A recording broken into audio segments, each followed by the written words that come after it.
ಯಾವತ್ತೂ ಜೀವನದಲ್ಲಿ ಇವತ್ತಿಗೂ ಅಷ್ಟೇನೆ ಕೆಲಸ ಮಾಡ್ಕೊಂಡು ಹೋಗ್ತೀನಿ. ನಂದೊಂದು ಬಹಳ ಕೆಟ್ಟ ಬುದ್ಧಿ ಏನಂದ್ರೆ ಅಲ್ಲಿ B A wall on mirror. ನನ್ನ ನೋಡ್ನಕ್ಕೆ ನಾನು ತುಂಬಾ ಚೆನ್ನಾಗಿ ಆಗ್ತೀನಿ. ಸ್ವಲ್ಪ ಕೋಪಿಸ್ಕೊಂಡ್ರೆ ನಾನು ಡಬ್ಬಲ್ ಆಗುತ್ತೆ. ನಾನು ಎಲ್ಲರ ಹತ್ರ ನಂಗೆ ಆಮೇಲೆ ನಾನು ತುಂಬಾ ಜನ ಹತ್ರ ನಾನು ಕೆಲಸ ಮಾಡೋದು. ನಿಮ್ ಒಬ್ಬರು ನನಗೆ ಅಡ್ಜಸ್ಟ್ ಆಗಲ್ಲ ಅಂತ ನಾನು ತುಂಬಾ ದೂರ ಇಟ್ಬಿಡ್ತೀನಿ. ಯಾಕಂದ್ರೆ ಸುಮ್ಮನೆ ಬೇಡ ನನಗೆ ಟ್ರಿಗರ್ ಹಾಕಿದ್ವಿ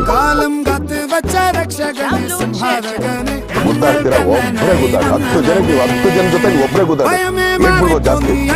ಬಟ್ 9 ಜನಕ್ಕೆ ನಾವು ವೇಟ್ ಮಾಡ್ಬಿಟ್ರೆ ಮುಂದೆ ಇನ್ನೊಬ್ಬ